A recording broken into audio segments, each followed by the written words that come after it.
हमारा सिविक्स का chapter 1 class 8 का चैप्टर 1 द इंडियन कॉन्स्टिट्यूशन, तो मतलब उसके बारे में पढ़ेंगे। तो हमने पिछली वीडियो में हमने कॉन्स्टिट्यूशन के बारे में पढ़ा था कि बेसिकली कॉन्स्टिट्यूशन होता क्या है और उसकी नीड्स क्या होती है। तो हमने देखा था कि भाई कॉन्स्टिट्यूशन एक बुक होती है जिसके अंदर रूल्स होते हैं, मतलब किसी भी कंट्री का बेसिक स्ट्रक्चर और वो कैसे गवर्न होगी इन सब के रूल्स होते हैं जिनको सबको फॉलो करना होता है।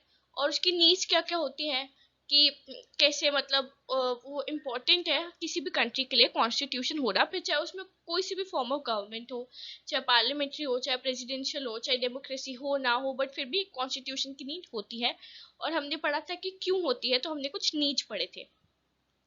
तो इस वीडियो में आज हम पढ़ेंगे कि हमारा जो इंडियन कॉन्स्टिट्यूशन है, अब हमने बेसिकली उस वीडियो में सिर्फ कॉन्स्टिट्यूशन देखा था, लेकिन इस वीडियो में हम हमारा इंडियन कॉन्स्टिट्यूशन देखेंगे और इसके की फीचर्स देखेंगे।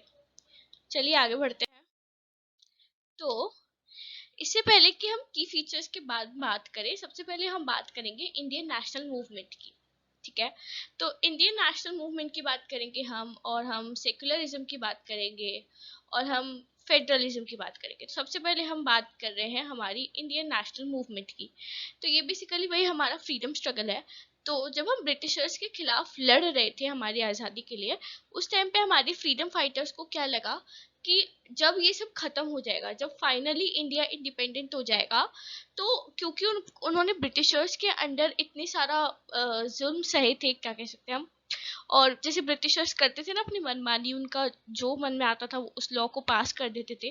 तो ऐसे ऑथोरिटेरियन गवर्नमेंट मतलब जहाँ पे किसी एक पर्टिकुलर अथॉरिटी के पास सारी पावर्स हो, पावर्स डिवाइडेड ना हो, और लोगों के पास कोई राइट्स ना हो, कोई भी मतलब लोगों के पास हक ना हो कि वो अपने लिए कुछ कर सके।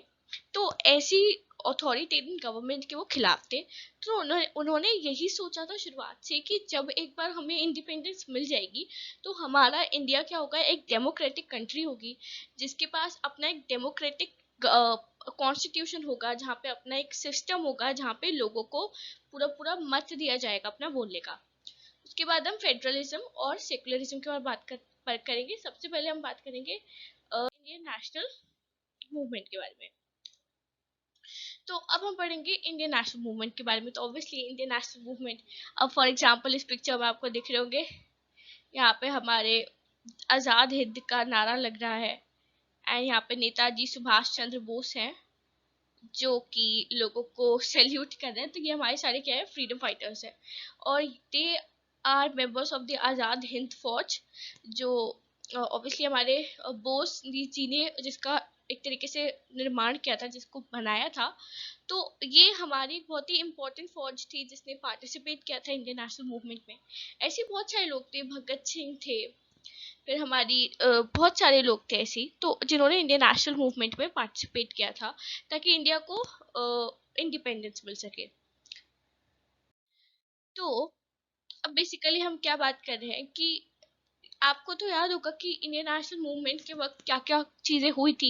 हमारे 1857 में सिपॉय म्यूटिनी हुई थी, जिसमें हमारे सिपॉयज ने सबसे पहले आज़ादी की पहली लड़ाई लड़ी थी। उसके बाद फिर हमारा एक बहुत ही खतरनाक कांड हुआ था, जलियांवाला मैसेकर, जिसमें जलियांवाला बाग में पंजाब में चारों तरफ से गेट, एक मतलब वहाँ पे एक जलियांवाला बाग था। तो वहाँ पे ना क्या हुआ कि ब्रिटिशर्स ने क्या किया, बहुत सारे हजारों लोगों को मरवाया था। तो वो इंसिडेंट्स तो आई थिंक सबको पता है, एंड इट इज मतलब one of the most drastic drastic मतलब क्या कहते हैं, बहुत ही ज़्यादा खतरनाक चीज़ हुई थी हमारे साथ। तो उसकी मेमोरीज तो हाँ ऑब्वियसली सबके मन में ताज़ा है।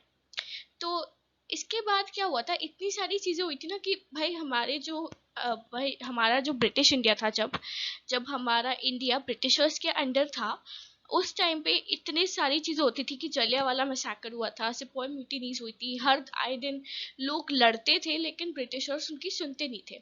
तो यही सब सुन के ना क्या हुआ कि हमारे जैसे डॉक्टर भीमराव अंबेडकर और जितने भी बाकी उनके साथी थे, बाकी फ्रीडम फाइटर्स थे, उन्होंने क्या किया, देखो यहाँ पे क्या लिखा है कि but Ambedkar who had actually grown up in an India village had other ideas about the real India. तो बाकी ब्रिटिशर्स तो यही सोच के बैठे थे कि हाँ भाई अब इंडिया हमारी कॉलोनी बन चुका है, ये वो। लेकिन जो हमारे इंडियन नेशनल फ्रीडम फाइटर्स थे ना, उन्होंने सोच रखा था कि इंडिपेंडेंस तो मिलेगी और इंडिपेंडेंस के बाद हम एक वाकई रियल इंडिया को बनाएंगे, एक ऐसा इंडिया जहाँ पे डेमोक्रेसी हो और जहाँ पे सबको हक हो कि वो अपनी प्रॉब्लम्स को सामने रख सके और उनका सॉल्यूशन हो सके। ठीक है, तो ये बेसिकली उन्होंने क्या कि वो एक कॉन्स्टिट्यूशन बनाए और कॉन्स्टिट्यूशन के थ्रू मतलब एक डेमोक्रेटिक कॉन्स्टिट्यूशन हो, एक डेमोक्रेटिक फॉर्म ऑफ गवर्नमेंट हो। तो इन्होंने क्या किया, इन्होंने सोचा था कि एक ऐसा डॉक्यूमेंट बनाए, एक ऐसा फाइनल डॉक्यूमेंट बनाए जो इंडिया की ग्रोथ करे। मतलब उस टाइम पे हमारा इंडिया क्या है, बहुत पिछड़ा हुआ था, तो हमारी मतलब जितनी भी प्रोस्पेरिटी थी वो ब्रिटिशर्स ले गए, तो ऑलमोस्ट खत्म हो चुकी थी। तो इसलिए क्या हुआ, उसको वापस रीबिल्ड करने के लिए और एक मॉडर्न इंडिया, एक ऐसा इंडिया जहाँ पे ग्रोथ के डेवलपमेंट के काम हो, ऐसे इंडिया के सपने देखते थे वो हमारे फ्रीडम फाइटर्स। तो उन्होंने क्या किया, एक फाइनल डॉक्यूमेंट बनाने की सोची। ठीक है, फाइनल डॉक्यूमेंट जो कि मेनली कंसर्न हो ऑफ पीपल वेलफेयर, कि लोगों का भला हो, लोगों की डेवलपमेंट हो, जितने भी पॉवर्टी रिडन पीपल है वो सब पॉवर्टी से ऊपर आ जाए और हमारा इंडिया डेवलप करे। तो ये सारे सपने देखते थे भाई हमारे फ्रीडम फाइटर्स। देखते हैं, तो इसलिए क्या हुआ, उन्होंने बना दिया हमारा कॉन्स्टिट्यूशन। तो मतलब इसका जो मेन नींव है ना वो हमारे फ्रीडम स्ट्रगल के दौरान ही रख दी गई थी। उसके बाद फिर हमारी एक, जब हमें आज़ादी मिलने वाली थी जस्ट, तो उसके 1946 में एक मतलब जब हमें पता मतलब ब्रिटिशर्स ने कह दिया था कि वो 1947 में इंडिया को आज़ादी दे देंगे, तो मतलब आफ्टर सो मैनी मतलब इतनी सारी लड़ाइयों के बाद फाइनली जब हमें मिल गई, तो 1946 में क्या हुआ, हमने मतलब इसी विचार पे कि हाँ भाई हमें एक ऐसा डॉक्यूमेंट प्रिपेयर करना है कि हमारी जो कंट्री होगी एक डेमोक्रेटिक कंट्री होगी और यहाँ पे एक कॉन्स्टिट्यूशन होगा। तो ये सब सोचते हुए क्या किया, 1946 में हमने कॉन्स्टिट्यूएंट असेंबली बनाई, जिसमें 300 से ज़्यादा मेंबर्स थे। और वो अगले 3 साल तक मतलब 1949 तक रेगुलरली मिलते रहे और इन्होंने कॉन्स्टिट्यूशन ड्राफ्ट किया, कॉन्स्टिट्यूशन बनाया। उसके बाद फिर इसके हम की फीचर्स पढ़ेंगे। तो इसका जो पहला की फीचर है ना हमारे कॉन्स्टिट्यूशन का, विच इट इज फेडरलिज्म। तो फेडरलिज्म क्या होता है, देखो फेडरलिज्म मतलब एक फॉर्म ऑफ फीचर है जिसके अंदर क्या होता है कि एक कंट्री में एक से ज्यादा लेवल ऑफ गवर्नमेंट्स होती है। ठीक है, एक से ज्यादा लेवल ऑफ गवर्नमेंट्स होती है, मतलब कि एक लेवल सिर्फ एक पर्टिकुलर मतलब जैसे होता है ना कि कुछ कंट्रीज में क्या होता है, सिर्फ एक अथॉरिटी होती है जो पूरे कंट्री को रूल करती है एक जगह पे बैठे बैठे। फॉर एग्जाम्पल अगर हमारी कंट्री में ऐसा होता कि हमारे फेडरलिज्म नहीं होता, तो हमारे क्या होता, सिर्फ एक ही गवर्नमेंट होती, कोई हमारी स्टेट गवर्नमेंट नहीं होती कि भाई राजस्थान में किसकी सरकार है, ये सब वो सब नहीं होता। और हमारे बस ये होता कि मान लो अगर हमारे सिर्फ सिर्फ और सिर्फ सेंट्रल गवर्नमेंट होती तो सारी पावर्स, स्टेट की पावर्स भी, ग्राम पंचायत की पावर्स भी सेंट्रल गवर्नमेंट के पास होती और वही निर्णय लेती। फिर चाहे वो सेंट्रल गवर्नमेंट के सारे हेड दिल्ली में बैठे हो, लेकिन फिर भी वो पूरे इंडिया को चलाएंगे। तो ऐसा उन्होंने सोचा था कि यार ये तो गलत होगा कि भाई हम किसी पर्टिकुलर एरिया में रह रहे हैं, फॉर एग्जाम्पल हम राजस्थान में रह रहे हैं और मान लो हेड ऑफिस हमारी सेंट्रल गवर्नमेंट का दिल्ली में है, तो भाई उन्हें वहां बैठे बैठे कैसे पता चलेगा कि राजस्थान के लोगों को क्या दिक्कतें आ रही हैं, या फिर मध्य प्रदेश के या फिर केरला के लोगों को क्या दिक्कतें आ रही हैं। तो भाई इसके लिए तो हमें जरूरत है ना कि हम गवर्नमेंट को लेवल्स में बांट दे, डिवाइड कर दे, ताकि हर स्टेट की अपनी एक गवर्नमेंट हो जाए, हर मतलब एक छोटे से छोटे रीजन की अपनी एक लोकल गवर्नमेंट हो, जिससे वहाँ की जो लोकल समस्याएं हैं वो सॉल्व हो जाए इजीली और जल्दी। तो इसलिए फेडरलिज्म एक हमारा बहुत ही की फीचर है, जिसमें क्या होता है, existence of more than one level of government in the country. तो जैसे हमारी कंट्री में भी फेडरलिज्म है, तो हमने क्या किया है, गवर्नमेंट को 3 हिस्सों में डिवाइड किया, एक तो सेंट्रल गवर्नमेंट में, एक स्टेट गवर्नमेंट में, ग्राम पंचायत में। तो जैसे हमारे अभी देखिए तो देखो सेंट्रल में तो हमारी बीजेपी की सरकार है, BJP party is the ruling party. तो हमारे भाई प्राइम मिनिस्टर श्री नरेंद्र मोदी हैं, तो उन्होंने मतलब उनकी एक सेंट्रल गवर्नमेंट है। उसके बाद अगर हम स्टेट की बात करें तो अलग अलग स्टेट्स में अलग अलग गवर्नमेंट है। जैसे हमारे राजस्थान में कांग्रेस की सरकार है, कांग्रेस की गवर्नमेंट है। ठीक है, और ऐसी ग्राम पंचायत ले लो, तो मतलब आप किसी भी विलेज वगैरह में रहोगे तो वहाँ पे भी लोकली इलेक्शंस होते हैं और वहाँ पे भी कंटेंडर्स फाइट करके फिर वो ग्राम पंचायत फॉर्म करते हैं, पंचायत समिति एंड ऑल दैट, ताकि वो लोकली पीपल को रूल कर सके, उनकी प्रॉब्लम्स को हल कर सके। तो ये तो होगा हमारा फेडरलिज्म, जिसमें गवर्नमेंट को लेवल्स में डिवाइड किया जाता है। अब हम बात करते हैं कि यार ये जो गवर्नमेंट है, मतलब कोई सी भी गवर्नमेंट हो गई, स्टेट हो गई, ग्राम पंचायत हो गई, या फिर हमारी सेंट्रल गवर्नमेंट हो गई, इसको बनाता कौन है, किसने बनाया है इसको? तो यार अगर हम बात करें ना, तो देखो इनडायरेक्टली ना हमने ही, मतलब पीपल ऑफ इंडिया ने ही इस गवर्नमेंट को बनाया है। ठीक है, तो हम ऐसा कैसे कह सकते हैं? अब देखो, मेनली तो हम कहते हैं कि हमारा तो एक ही लीडर होता है, तो हम, लेकिन क्या होता है ना, इलेक्शंस के टाइम पे हम किसी पार्टी को जिताते हैं, मतलब अलग अलग कॉन्स्टिट्यूएंसीज में डिवाइड हो जाता है पूरा इंडिया, एंड वहाँ पे वोटिंग होती है। एंड उसके बाद फिर जिस कॉन्स्टिट्यूएंट में जिस पार्टी के सबसे ज्यादा मेंबर्स जीतेंगे, जिनके पास बहुमत होगी, वो गवर्नमेंट फॉर्म करते हैं। तो इनडायरेक्टली हमने हमारे रिप्रेजेंटेटिव चूज करे, हमने खुद चूज करा ना कि हमें बीजेपी की सरकार चाहिए या हमें इस पर्टिकुलर पार्टी की सरकार चाहिए, और फिर हमने उनको इलेक्ट किया, तो हमारे रिप्रेजेंटेटिव चूज हुए, और फिर जिसके पास सबसे ज्यादा बहुमत थी वो जीत गए। मतलब जिस पार्टी के सबसे ज्यादा रिप्रेजेंटेटिव चूज होते हैं सारी कॉन्स्टिट्यूएंसीज में से, तो उसके पास बहुमत होती है, और अगर वो पार्टी बहुमत में आ जाती है तो वो गवर्नमेंट फॉर्म करती है। मतलब जो भी पार्टी इलेक्शन जीतती है, और वो जीतती किसकी वजह से है? ऑब्वियसली हम उसे जिताते हैं ना, हम वोट करते हैं उनको, तभी तो वो जीतते हैं। तो इनडायरेक्टली हम गवर्नमेंट खुद की खुद बनाते हैं। तो ये किसकी वजह से? ये है यूनिवर्सल एडल्ट सफरेज की वजह से। मतलब कि 18 साल से ऊपर के जितने भी लोग हैं वो उनके पास है राइट टू वोट। मतलब वो किस आराम से अपना इंडिपेंडेंटली किसी भी पार्टी को वोट दे सकते हैं, and they can let the party win the elections. उसके बाद, और ऐसा फिर क्यों हुआ, मतलब आखिर ऐसा क्यों है कि हम हमें ये अधिकार है कि हम अपनी गवर्नमेंट बनाएं? तो इसके रीजन है कि हमारा वास्ट कल्चर, और हमारी इतने सारे, मतलब हमारा Bharat is known for its diversity, मतलब कितने सारे कल्चर्स है, कितने तरह तरह के लोग हैं हमारे यहाँ, और हमारी पॉपुलेशन भी ऑब्वियसली बहुत ज्यादा है। इतनी सारी, इतनी बड़ी पॉपुलेशन और इतने सारे कल्चर वाले इंडिया में, फिर जरूरत पड़ती है कि ना लोग अपने हिसाब से अपनी पार्टीज को चूज करें। मतलब पार्टीज क्या करती है, अपना एजेंडा, अपनी जो भी पॉलिसीज है वो लोगों के सामने रखती हैं। अब भाई लोगों को ये अधिकार हो रहा ना कि उनको कौन सी पॉलिसीज चाहिए अपने हमारे लिए, तो वो सेंट्रल, स्टेट और ग्राम पंचायत के लेवल पे अपनी पार्टीज को चूज कर सकते हैं। जैसे कि जरूरी नहीं है कि जो सेंट्रल गवर्नमेंट में पार्टी हो वही स्टेट गवर्नमेंट में हो, सबके लिए इलेक्शंस अलग अलग होते हैं। तो ऑब्वियसली हो सकते हैं सेंट्रल पे कोई पार्टी हो, स्टेट गवर्नमेंट पे कोई पार्टी हो, और ग्राम पंचायत पे कोई और पार्टी हो। तो ये क्यों हुआ है? क्योंकि हम लोग अलग अलग तरीके से वोट देते हैं, हम पॉलिसीज को देख के वोट देते हैं और गवर्नमेंट चूज करते हैं। तो indirectly we are making the government of India. ठीक है, और फिर जिस भी जो भी पार्टी जीतेगी उसको क्या मिलेगा? उसको ऑब्वियसली वो गवर्नमेंट फॉर्म करेगी।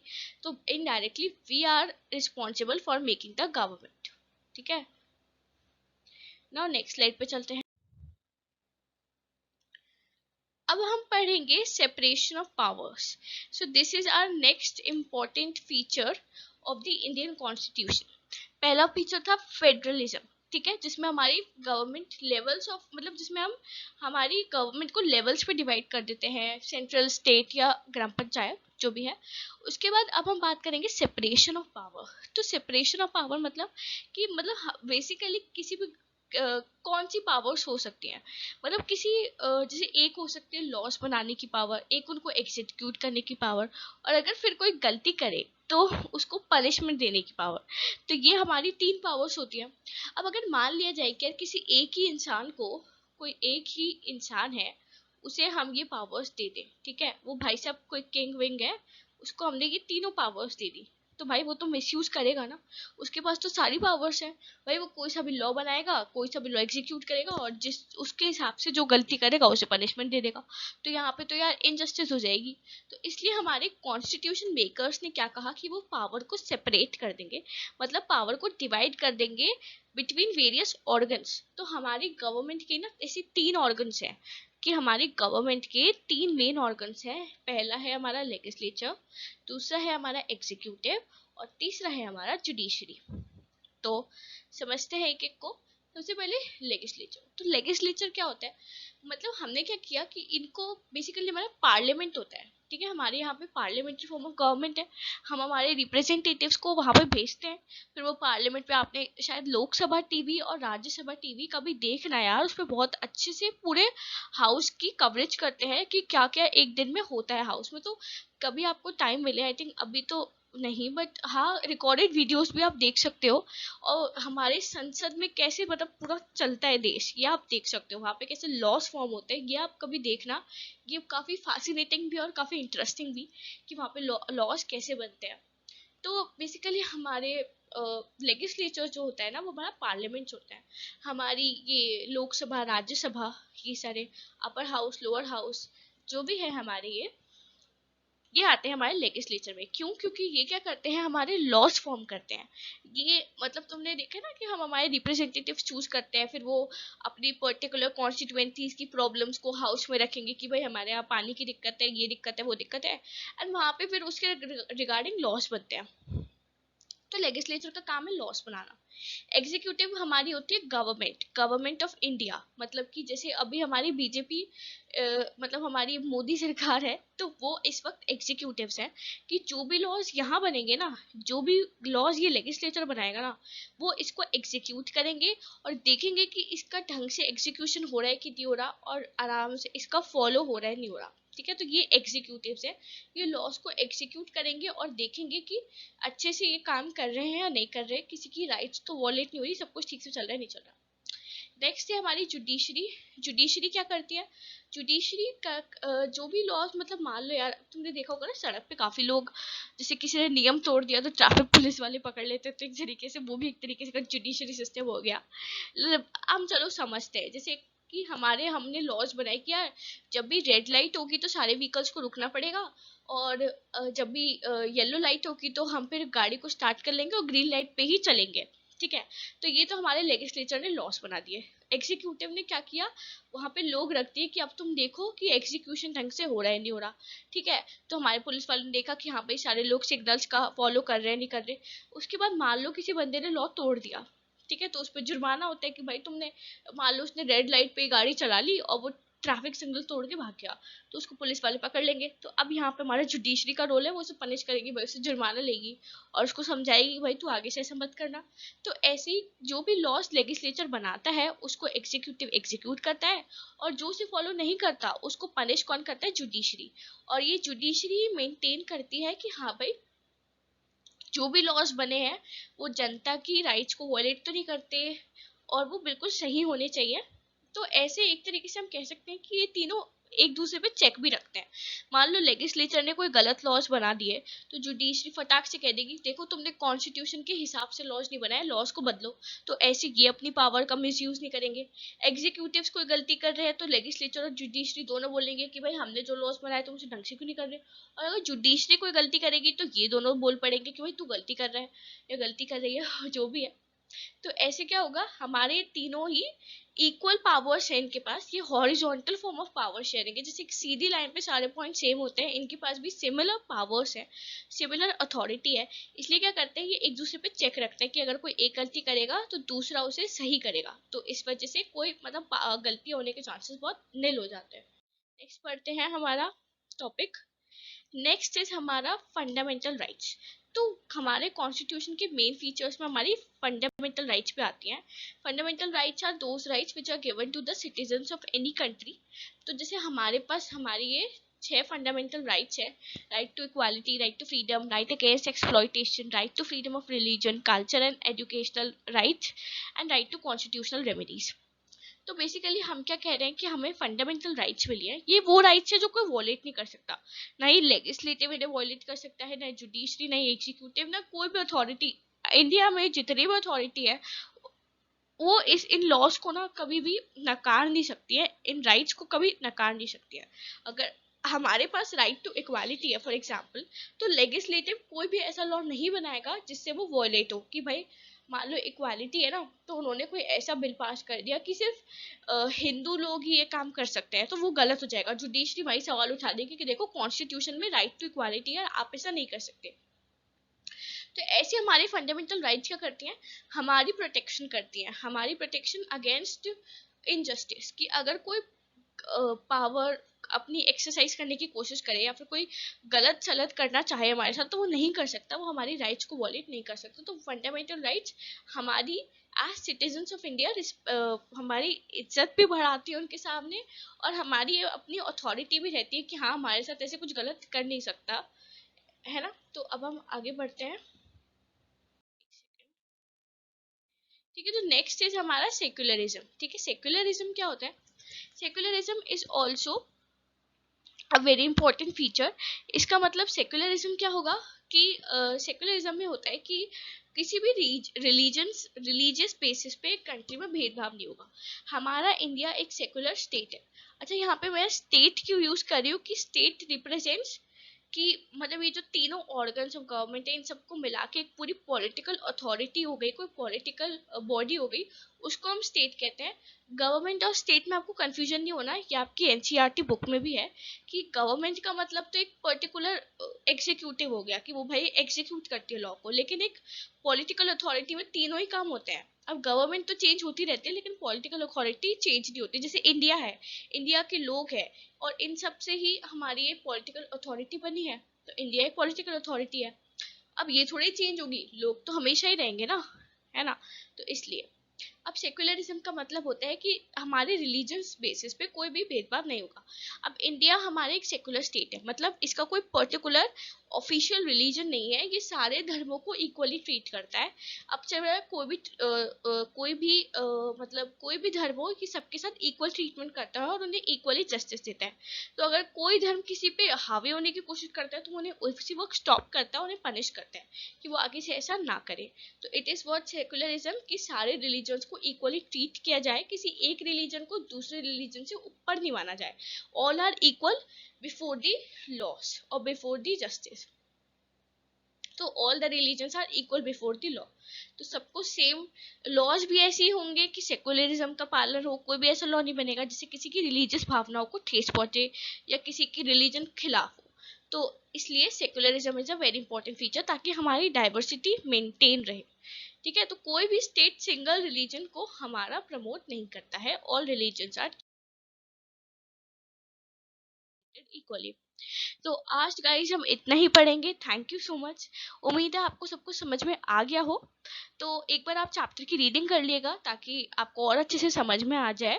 And thank you so much for watching this video. अगर आपको कोई भी डाउट्स हो, कोई भी मतलब प्रॉब्लम हो या फिर कुछ भी हो, तो आप नीचे कमेंट कर दीजिए। मैं पूरी कोशिश करूंगी कि आपके डाउट्स को क्लियर करूँ।